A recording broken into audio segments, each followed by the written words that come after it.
नमस्कार दर्शक बंधु आपण मानक ओडिशा खबर न्यूज चैनल को स्वागत। बंधुगण आज सुना किणवा को जाउथिले टिके रुहंतु कारण आज सुना दर देखि हुए तो आपण को लागिवो दर पुणी बढ़ुची एबे किणीदेवा ठीक हेबो कि किंतु एठी गोटी इंटरेस्टिंग कथा अछि। भारत रे आज सुना दर बढ़ी किंतु इंटरनेशनल मार्केट रे आज चित्रटा संपूर्ण अलग। ताहाले यार अर्थ कोन? आसंता काली भारत रे सुना दर पुणी बढ़िबो ना आज इंटरनेशनल मार्केट रे देखा जाउथबा चापर प्रभाव काली आम बजार रे मध्य देखा जिवो? ए प्रश्नर उत्तर आमे वीडियो रे शेष रे स्पष्ट भाव रे कहिबो।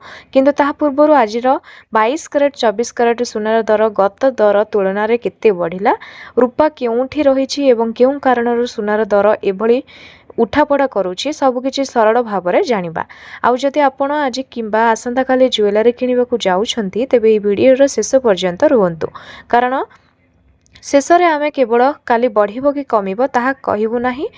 केउ सिग्नल देखिले आपण निजे बुझिपारिबे जे सुना दर ऊपर को जाउछि ना तळकू सेति मध्य कहिबो। तेणु भिडियोटी को स्किप न करी शेष पर्यंत देखंतु। बंधुगण प्रथमे आसंतु जानिबा आजिर सुना दर। आज 24 कैरेट सुना दर प्रति ग्राम पिछा 15,589 टंका पाखापाखि रही अर्थात 10 ग्राम 24 कैरेट सुनार दर प्राय 1,55,890 टंका पाखापाखि। सेहीपरि 22 कैरेट सुनार दर प्रति ग्राम पिछा प्राय 14,290 टंका पाखापाखि अर्थात 10 ग्राम 22 कैरेटर सुना पाई प्राय 1,42,900 टंका पाखापाखि हेउछि। आजिर रेट रे सामान्य वृद्धि मध्य देखा जाइछि किंतु भाई एठी टिके ध्यान दियंतु यह ज्वेलरी रो फाइनल प्राइस नुहे। आपण जदि ही रेट देखि ज्वेलरी रो शॉप को जाई कहिबे मते 10 ग्राम सुना दियंतु मु 1,42,000 रु 43,000 टंका देबी ताहाले बिल सेतिकरे सरिबो नाही कारण ज्वेलरी किनिबा समय रे मेकिंग चार्ज एवं एप्लीकेबल जीएसटी भली खर्च जोड़ा जाय पारे। ए कारणरू खबर रे देखुथिबा गोल्ड रेट एवं ज्वेलरी शॉप रो फाइनल बिल मध्य रे डिफरेंस थाए। तेणु जदि आपण गहना किनिबाकू जाउछंती केवल रेट पचारंतु नाही, सीधा पचारंतु फाइनल बिल केते। गोटिए प्रश्न आपण को बहुत किछि बुझाई देबो। एबे प्रश्न हेउछि आजिर सुना दर बढ़िला काहेकि? यार उत्तर केवल लोके सुना किणुछंती एतिकि नुहे। गोल्ड मार्केट एक ग्लोबल मार्केट।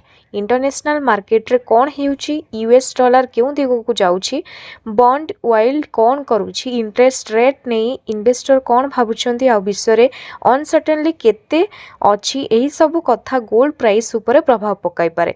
एवं एठार आजिर मार्केट रो सबुठारु इंटरेस्टिंग पार्ट आसुछि भारत रो दर बढ़िथिबा बेले इंटरनेशनल मार्केट रो गोल्ड आजि प्राय 0.5% तळकू आसीछि। जदि ग्लोबल गोल्ड कमिछि तेबे भारतर आज दर काहेकि बढ़िला? यह ही आज वीडियो मुख्य पॉइंट। इंटरनेशनल प्राइस एवं डोमेस्टिक प्राइस सबु बड़े एका संगरे एके डायरेक्शन रे चलिबा जरूरी नुहे।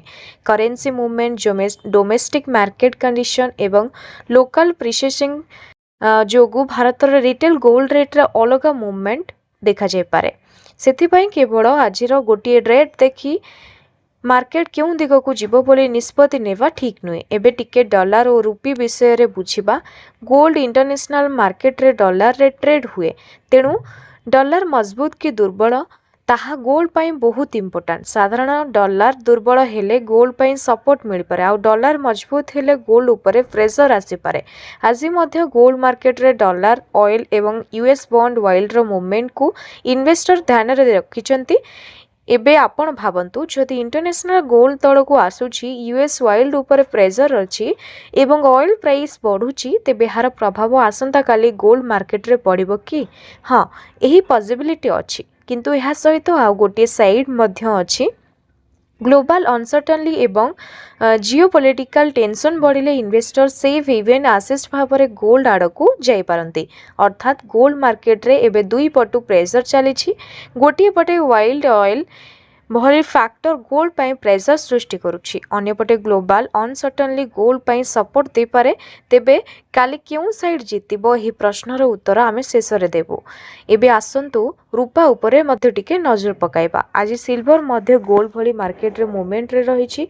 रूपार दर केवल ज्वेलरी डिमांड द्वारा प्रभावित हुए नहीं, इलेक्ट्रोनिक्स, सोलार एवं अनेक इंडस्ट्रियल सेक्टर रे सिल्वर व्यवहार हुए तेणु सिल्वर डिमांड रे इंडस्ट्रियल सेक्टर भूमिका मध्य रही थाए।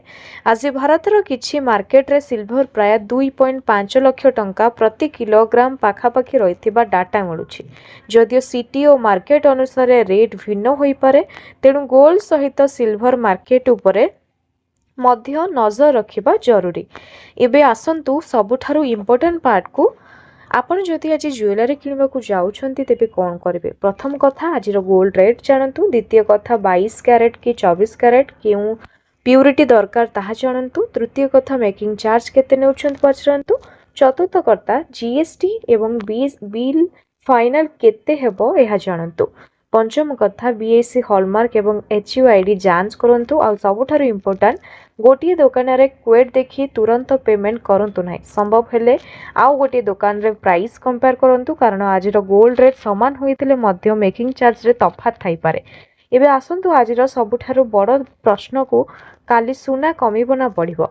भाई एठारे आमे सीधा कथा कहबा 100% ग्यारंटी सहित केही कालीर गोल्ड प्राइस कहि परिबे नाही। किंतु आजिर मार्केट सिग्नल देखिले गोटे डायरेक्शन आड़ को अधिक ध्यान देबाकू पड़ुछि। आज इंटरनेशनल गोल्ड प्राइस प्राय 0.5% तळକୁ आसीछि। एही समय रे ऑयल प्राइस एवं यूएसए बॉन्ड वाइल्ड बढ़िबा गोल्ड पाई शॉर्ट टर्म प्रेशर सृष्टि करिछि। एमसीएक्स रे मध्य गोल्ड फ्यूचर्स रे आज किछि वीकनेस देखा जाइछि। जदियो इंटरनेशनल मार्केट रे ब्रॉडर आउटलुक संपूर्ण नेगेटिव नुहे से मोर करेंट मार्केटिंग रीडिंग अनुसार कालीर सुनारे सामान्य कमिबा किंबा साइडवे मुवमेंट रो संभावना टिके अधिक लगुच। किंतु ध्यान दियंतु कमिबो माने बड़ धरणर क्रैश हेबो बोली नुहे। यह शॉर्ट टर्म मुवमेंट विषय कथा एवं जदि डॉलर हठात दुर्बल हुए ग्लोबल अनसर्टेनली बढ़े किंबा गोल्ड बाइंग पुणी बढ़े तेबे यही प्रेडिक्शन बदली पारे। अर्थात आजिर सिग्नल काली सामान्य कमिबा बा स्थिर रहिबार चांस अछि। किंतु दीर्घ समय पाई गोल्ड रेट रो आउटलुक को देख केवल गोटे दिनर फल देखी बेरिश बोली कहिबे हेबो नाही। तेबे बंधुगण आजिर संपूर्ण अपडेट रो गोटे कथा स्पष्ट। आज भारत रे सुना दर बढ़ी किंतु इंटरनेशनल मार्केट रे आज गोल्ड रेट ऊपर किछि प्रेशर देखा जाइछि। एही कारणरो आसंता काली पाई सामान्य कमिबा किंबा स्थिर रहिबार संभावना हमें देखुछु। किंतु यह ग्यारंटी प्रेडिक्शन हुए। मार्केट खोलिबा परे डॉलर इंटरनेशनल गोल्ड यील्ड एवं ग्लोबल न्यूज अनुसार दर पुणी डायरेक्शन रे बदले पारे। तेणु जदि आपण सुना किनिबा को जाउछंती केवल काली कमिबो बोली अंध भाव अपेक्षा करंतु नाही। आउ जदि बढ़िला बोली भयरे तुरंत बड़ परिमाण रे किणतु नाही। निजर आवश्यकता बजेट एवं फाइनल ज्वेलरी कॉस्ट देखि निष्पत्ति नियंतु। आउ जदि आपण चाहुछंती जे काली सुना दर बाजार खोलिबा परे केउ दिग को गला केते टंका बदलिला एवं ताहार प्रकृत कारण कोन तेबे ओडिसा खबर को सब्सक्राइब करि रखंतु। कारण आमे केवल दर कहूना दर कहीं बदलिला आगु कौन हो पारे एवं आपणक पई अर्थात ताहार अर्थ कौन सरल भाषा रे बुझे थाउ। वीडियोटी को उपकारी लागिथिले लाइक करंतु। आपणक परिवार केही सुना किनिबा को भाबुथिले ए वीडियो तांको सहित शेयर करंतु। आ कमेंट रे गोटे कथा निश्चय लिखंतु काली सुना कमिबो कि काली बढ़िबो। देखिया जेउ आपणक प्रेडिक्शन ठीक हेउछि कि नाही। पुणी आसंता गोल्ड अपडेट रे देखाब। नमस्कार, जय हिंद।